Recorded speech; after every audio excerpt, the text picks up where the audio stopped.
Okay, so today we are going to discuss something called local linear approximation. It's basically a fancy way of saying the equation of the tangent line. And what we're going to be using is the tangent line to do approximations. And what we're going to find is that when we are close to the point of tangency, we are going to get a relatively good approximation. And sometimes using the tangent line might be easier than doing, let's say, a calculation by hand, especially if you're dealing with a difficult problem and let's say you don't have a calculator or something like that. So let's read this first question.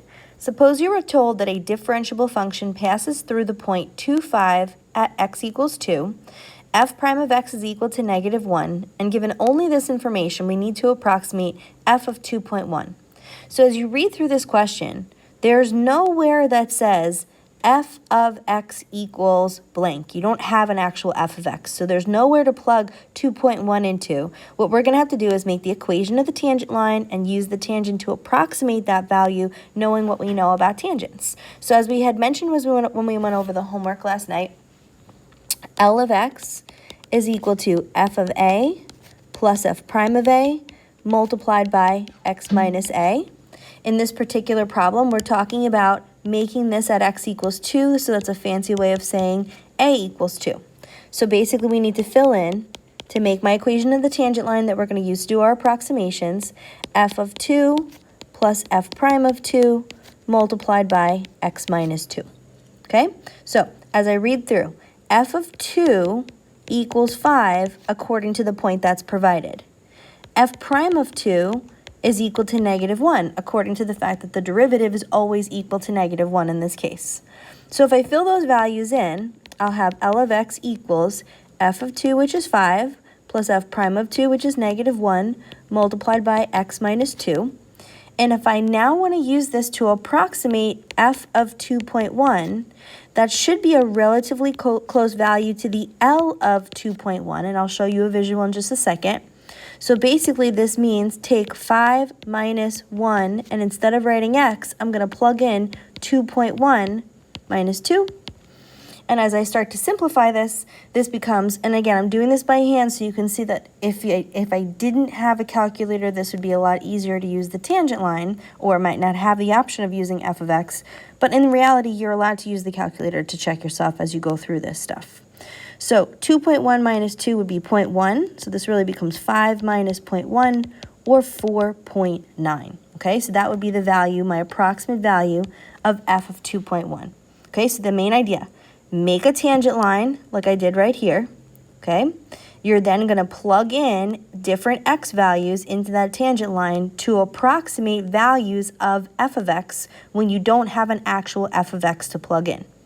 So our point of tangency was located at a equals 2 or x equals 2. That's where we created our tangent, and we approximated f of 2.1. 2.1 is close to 2. That's how I know this is going to be a relatively good approximation. If you look at the next part of this question, it says use the same line to approximate the value of f of 12. Do you think it would yield a good or a bad approximation? So again, if I want to approximate an f of x value and I don't have an f of x, I can use the L of x, okay, the equation of the tangent line, to approximate values of f of x. So I'm going to approximate f of 12 by doing the L of 12. Okay, so according to that function, it's 5 minus 1 times 12 minus 2. I'm replacing x with 12 in this case. And as I simplify, this gives me 5 minus 10, or negative 5. Now, this could be a decent approximation for f of 12. This could not be a decent approximation for f of 12. I honestly don't have enough information to know right here.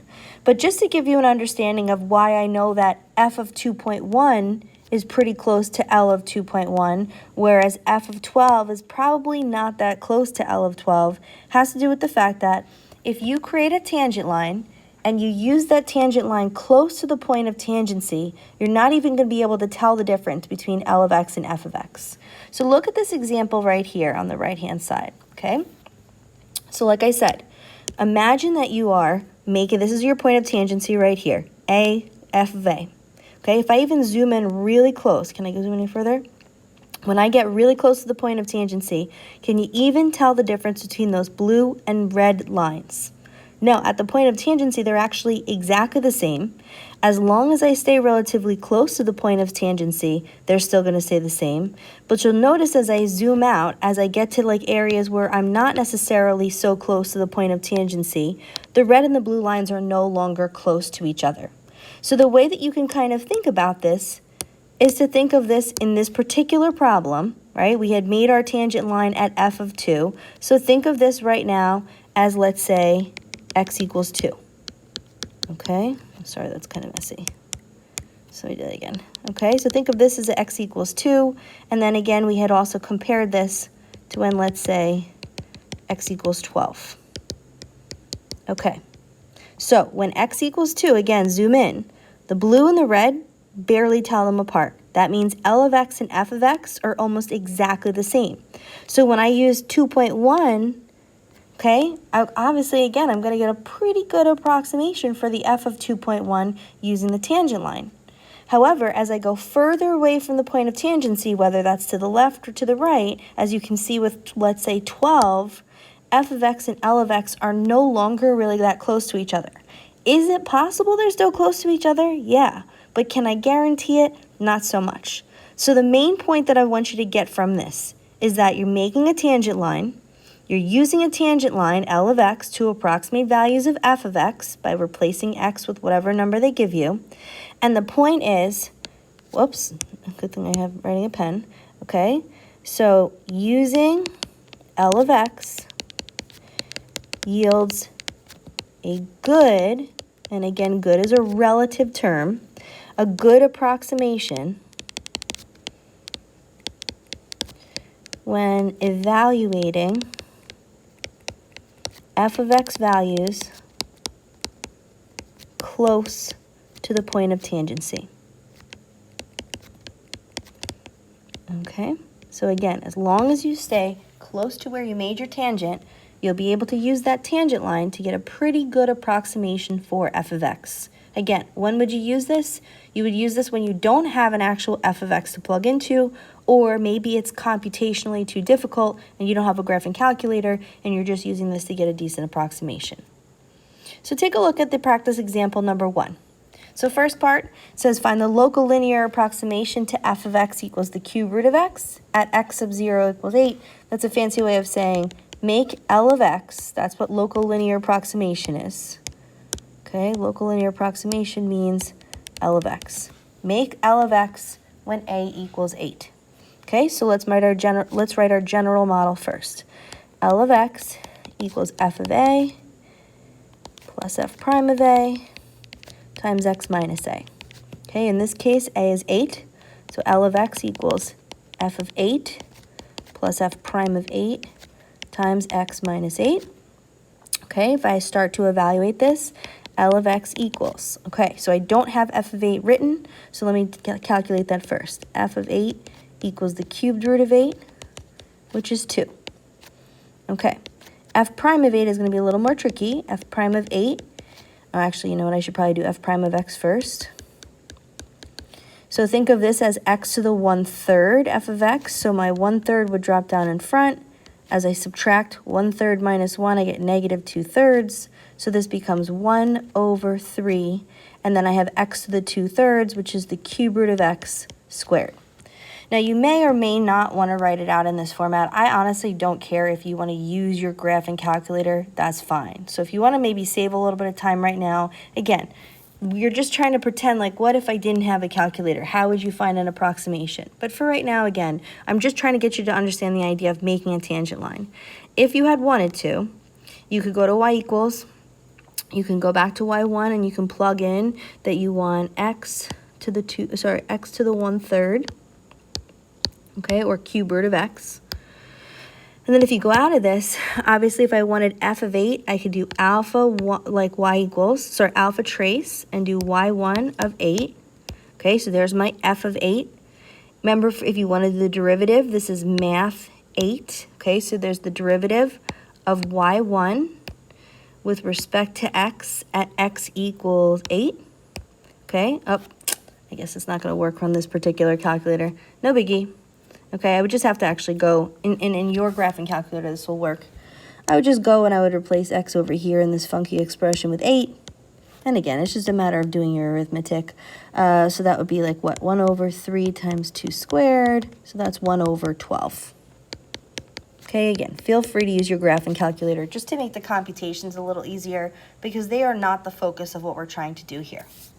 Okay, so what we're trying to do, make the local linear approximation. In other words, make the tangent line, okay, like we did here.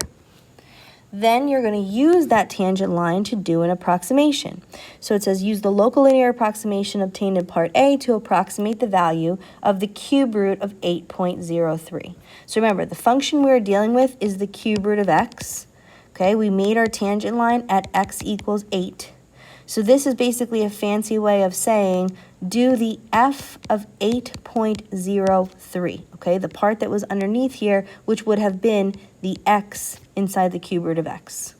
So we're going to approximate f of 8.03 by doing the L of 8.03. So I'm going to plug into the expression that I have highlighted above, my tangent line. 2 plus 1/12 times 8.03 minus 8. Again, you could probably do this computation by hand. That's the point of the tangent line, would be normally like, what do you do if you don't have a graphing calculator? If you want to save yourself a little time for now, it's fine because it's not going to be a big deal. Eventually when you start getting to these problems, it's probably not going to be things that are that difficult computationally anyway. So 2 plus 1/12 times 0.3, because 8.03 minus 8 comes to be 2.0025. Okay, so this comes out to be 2.0025. Okay, so I want to point something out. I don't like the way this is boxed. This is our approximation using the tangent line.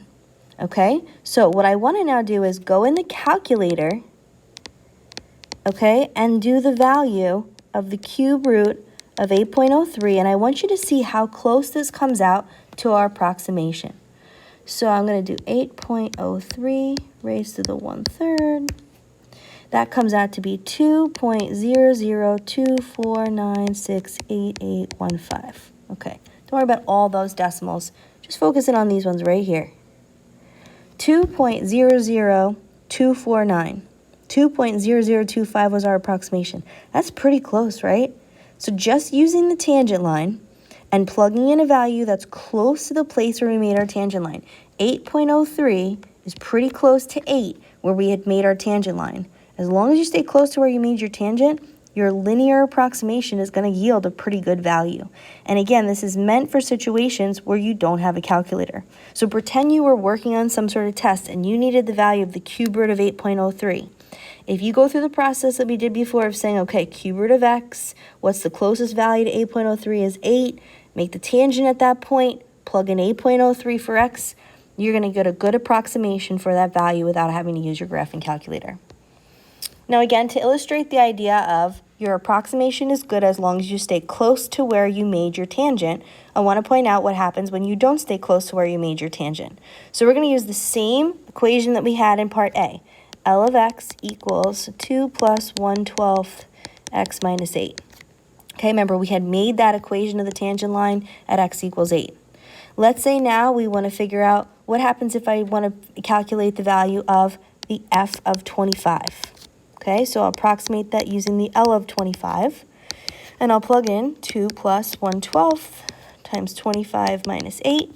And again, just for the sake of keeping it easy, 2 plus 1/12 times 25 minus 8 comes out to be 3.416 repeating.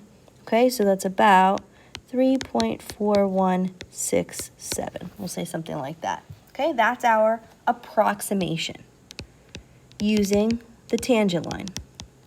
Okay, let's go in the calculator and see what the calculator says for the value of the cube root of 25. So I would do 25 raised to the 1/3, 2.9240. 2.9240. Okay, 3.4167, 2.9240. I mean, again, in the grand scheme of things that are only about a half a unit apart, not really that far apart, but in comparison to the approximation we had in part B, definitely not nearly as close. Okay, so once again, if you take a look at the example that we have below, when I am close to where I made my tangent. We had made our tangent at a equals 8. Okay, our tangent is the blue line. The original f of x is the red line. When you're close to where you made your tangent, you cannot even tell the difference between L of x and f of x.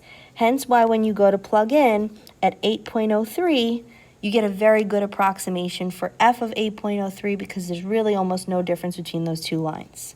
However, as I zoom out, okay, and I try to do the L of 25 and the cube root of 25, okay, so the tangent line and the actual value, you can see this is why the cube root in the calculator comes out to be 2.9240, whereas using the tangent line was 3.4167, and they're unfortunately no longer that close to each other that they were like when we used it close to 8.